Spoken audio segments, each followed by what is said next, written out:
easier. Now, before joining Verra in 2014, David held several senior leadership roles with technology and finance companies. He was the president and CEO of BillingTree, a multi-channel electronic payment platform company that some of us are familiar with. He was also a managing director at Bank of America Merrill Lynch, leading the equity plan services business. He writes for Forbes as a member of the Forbes Technology Council, where his articles include topics like the one we're actually going to discuss today. And on a personal level, my producer, Susie Gray, and I have known David since he was in high school.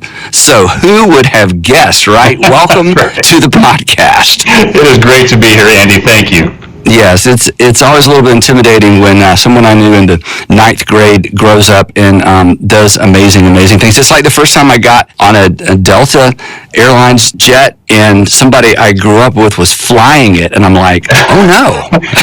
You're like, I know that guy. I know that guy. He should not be flying a jet with paying passengers, right? That's awesome. Anyway, so recently you published an article entitled Lessons Learned from Selfless Leadership. And in this particular article, you talk about why it's important for leaders not only to cultivate some sort of personal leadership philosophy, but then learn how to grow and evolve it. And this is super interesting to us because we talk about leadership all the time. And most leaders have some sort of leadership philosophy that have either borrowed from somebody or they've inherited it from a company or from a former boss or leadership environment they were in. And so we all kind of have an approach. I mean, there's servant leadership, there's lead gray, there are others. But the challenge that we're going to talk about and where this article is so helpful is you talk about, okay, so you have a leadership philosophy, but how do you stay in it? How do you grow it? And how do you continue to expand it and evolve your leadership within whatever framework you've chosen? So this isn't, hey, here's a leadership philosophy to embrace, or even you need to find one. This is assuming you've been leading for a while and you've sort of got a target. Here's some things to do to ensure that you continue to grow in it and don't stay in a rut. So this is a very, I think, unique approach to leadership. And so you talk about 4 components. The first one is look to your past to establish principles. Number 2, borrow from your mentors. Number 3, move beyond your comfort zone. And number 4, increase clarity. So let's walk through these 4 and let's just go ahead and jump.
To look to your past to establish principles. What do you mean by that? Yeah, Andy, there's this old management principle, which is you soar with your strengths and you staff to your weaknesses. And what I've noticed in my own career and even leaders around me that as you progress and you put some points on the board and you get some results for your organization, you're going to end up getting more and more opportunity. You're going to get more people to report to you. You're going to get the corner office. You're going to get the bigger paycheck. And what happens, unfortunately, is that we sort of forget what brought us there, which is ultimately you probably started with 2 people and a cold pizza around a conference room table, and you were trying to get some results together, and you were really involved. You were on the court. You were listening. You were solving problems. And I think what happens is as you get removed from that, you kind of lose touch with those people, and ultimately no leader is the result of just their own action. It is the actions that they generate through people. And I even think when I look at my own leadership, the best leading that I've ever done is when I'm really involved in thinking of others first. And then the times that I mess up are the times that I put my own agenda ahead of other people. And so for me, to make sure that I stay in that zone, I came up with these concepts or principles that I called unself yourself, which is I needed some basic tools to make servant leadership a part of my daily practice. Right. And I realized just aspiring to that ideology wasn't enough. I needed to put something in practice. Yeah, and that's why this article and these 4 things are so helpful, because again, we write those things on the wall. And even when I was looking at your content, I thought, so many leaders probably who listen to our podcast not only have some sort of leadership philosophy, we actually teach it, but committing to it and teaching it still doesn't get you there if there aren't some specific components or steps that we keep in front of us. Otherwise, we drift back to our, same old ways, just do the same old thing. So this is why this is so incredibly important. So before we leave this particular one, talk a little bit more about unselfing ourselves.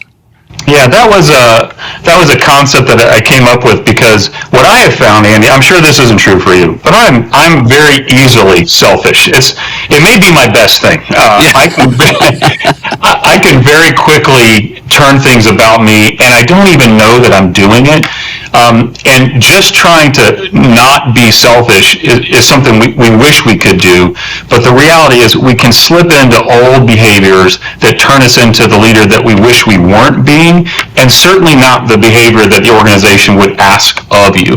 So unselfing yourself is just that. It's just a set of daily practices or disciplines that I've implemented in my own personal career, and certainly have observed this in the careers of other leaders, that allow me to check myself, as it were, to make sure that I'm leading the way that I want, which is, hey, I want to be a servant leader, and I'm sure the listeners of this podcast want to have that as part of their legacy.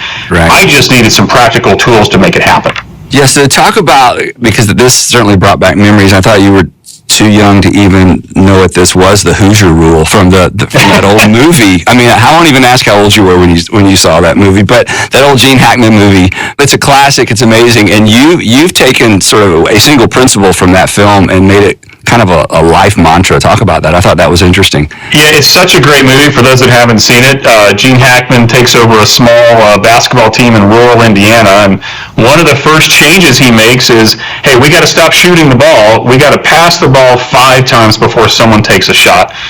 And what I found for me, Andy, especially as I've been the CEO and as we've gotten into a much larger organization, if I weigh in too quickly, if I make a comment or a statement before I ask at least 5 questions, I can very easily derail progress, and unintentionally doing so. Because of my role, and certainly other leaders have this too, hey, if I make a statement, people are going to take that as law and they're going to run with it, but unless I help kind of bring out the best of everybody in the room, we have the high propensity to make a suboptimal decision. And so the Hoosier Rule is, I try to ask at least 5 questions before I make a statement about a project or a problem. And I have found that helps me slow down. It makes me listen.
And maybe more importantly, when I finally make my comment or statement related to the topic, the team seems to be more open because they know they've been heard.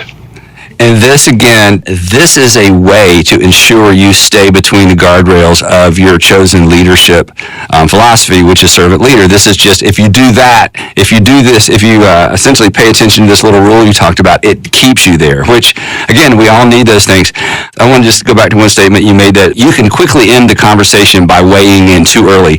And for leaders, this is so important because we never come into a conversation without an opinion, right? And I never have to raise raise my hand to talk. I don't have to raise my hand and say, I'd like to say something. I just, boom, I just say it because I'm the boss. So that discipline of keeping our mouths shut, or to your point, which is even better, of asking questions to generate conversation, even when we're pretty confident we know where this needs to go. Again, it's a subtle form of servant leadership. Yeah, and maybe even in addition to that, Andy, I can walk into a meeting unprepared, uninformed, and make a statement, and I can still be taken as gospel.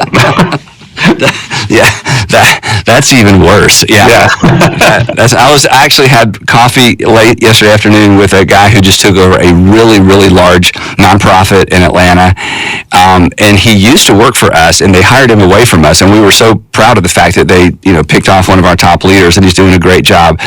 But he's new, so he's only been there a year now. So I met with him 6 months ago, so we met yesterday, and he talked about this very thing. He said, because he's never been the point leader in an organization before, he said, I realize I share my opinion, and the next thing I know, the wheels are turning. And I'm like, wait, that wasn't a decision. Yeah. To your point, he said, I've had to learn to sort of preempt a comment by saying, this isn't a decision. Let me be a peer for a moment and just enter into a discussion. And again, don't take what I'm saying as the end of the conversation. But he had to learn that the hard way because, again, he's accustomed to being one of the people at the table, not the person at the table. So this discipline of asking questions first before weighing in is huge. Anything else on that?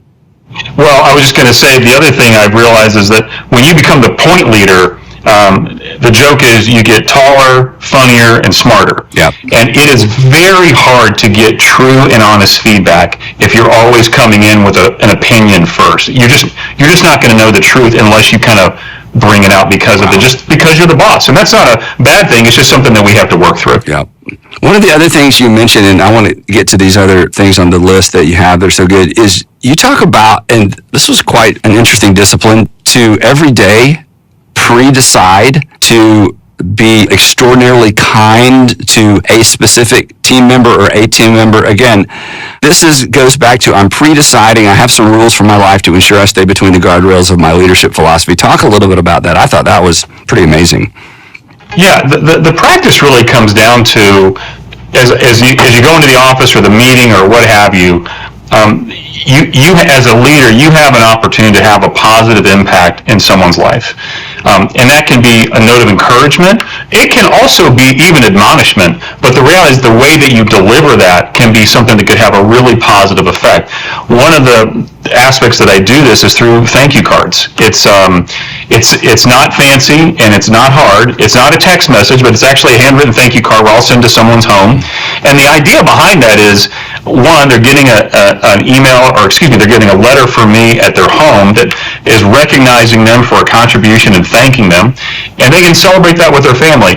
And what I found, one, I don't get as many thank you cards now that I'm the leader for whatever reason, but I do notice that people really appreciate that, and it's actually something that they'll hold on to. So to me, it's just, hey, what are the ways that I can thank or acknowledge, and that's just a tool by which I can do it. And the thing that's most impressive to me is that you don't put it in an envelope and have somebody lay it on their desk or in their cube. They receive it at home, which means they're going to read it out loud. That one extra step is extraordinary. Years ago, when Frank Blake was on the Leadership Podcast, and we were talking about how do you reach deep into an organization, he began writing handwritten notes to people who did extraordinary things between, basically at the cash register, back when we call it such a thing, when people actually stood there and checked you out. Yeah. And he said then, when they would go walk the floors, they would travel the country, walk the floors of Home Depots, employees would walk up to him with those notes. They would keep them forever because they got a handwritten note that was mailed to them from the CEO.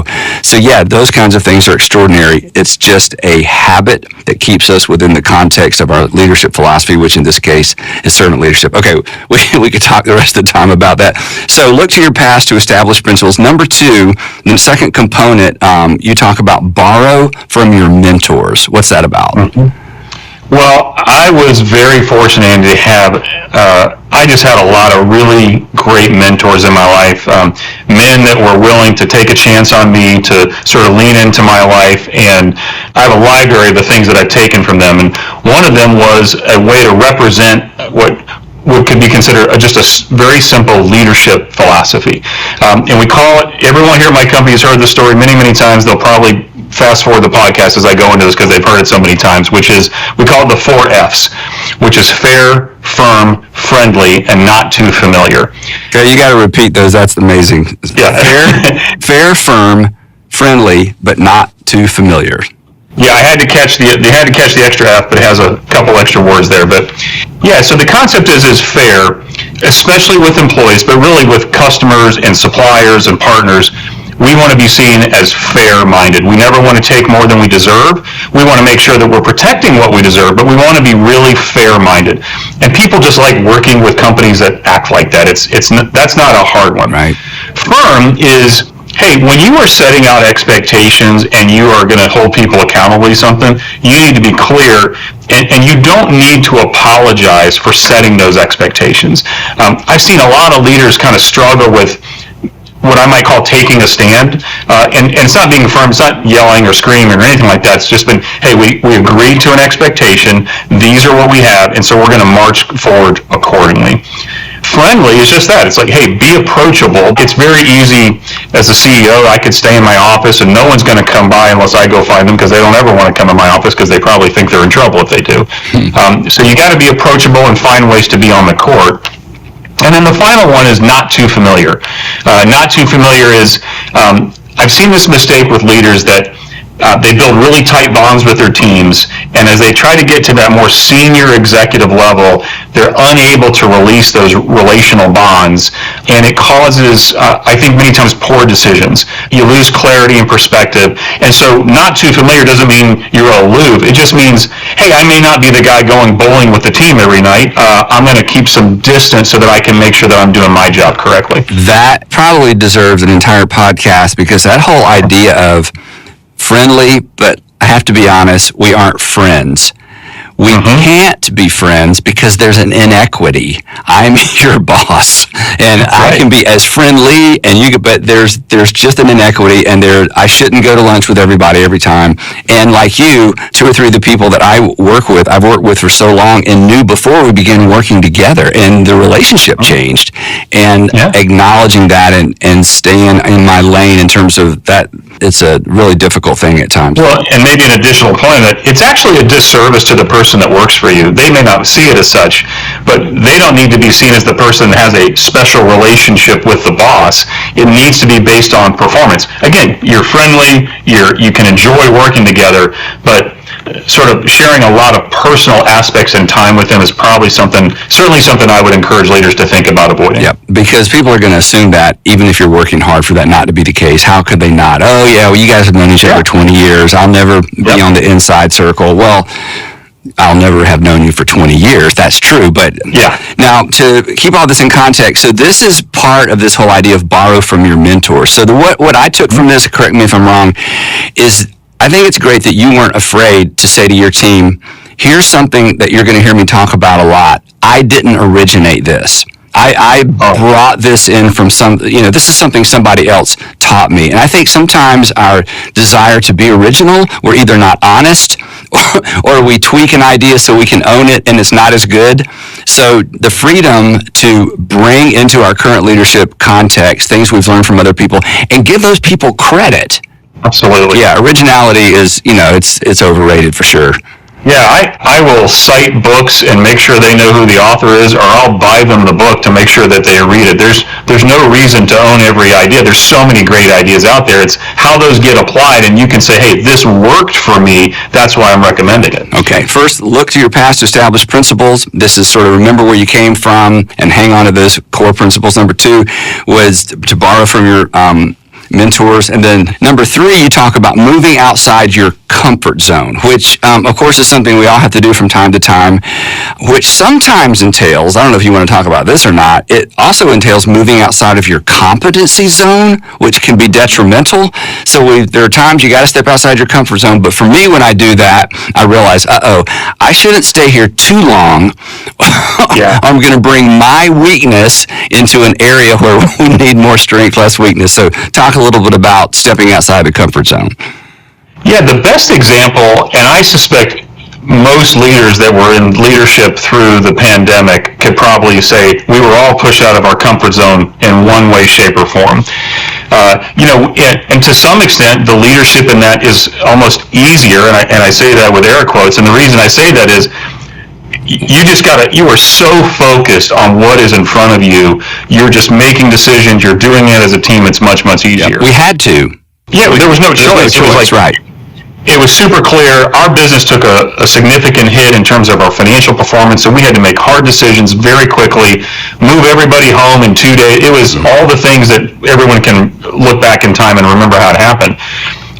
One of the comfort zone piece actually for me came afterward, which is I'm an in-office guy. I'm in the office right now. I like being around people. It's enjoyable for me. What I have found is there's a lot of people that don't like being in the office. And we as an organization have had to really embrace the hybrid, stay at home, be productive, all those things. And as much as I would like to be the guy that says, hey, I want everybody back because that's better for me. Yeah. It clearly doesn't make a difference to the organization as long as we continue to put our results on the board. But I've had to sort of let that desire go to say, hey, as much as I want it, this is better for you. I'm happy to adapt. I'll be in the office if you need me. So I'm significantly older than you, and already you're starting to sound like the old guy, right? I am the get off my lawn guy. It's embarrassing, Andy. It's hey, we have an office. You think the reason we have an office is so you can come to the office. What's wrong with you people, right? Do you know how much we pay for this thing? We got to use this thing. Per square foot we're paying for this thing. Yeah. That's right. Yeah, you've decorated that space. Come use it. Okay.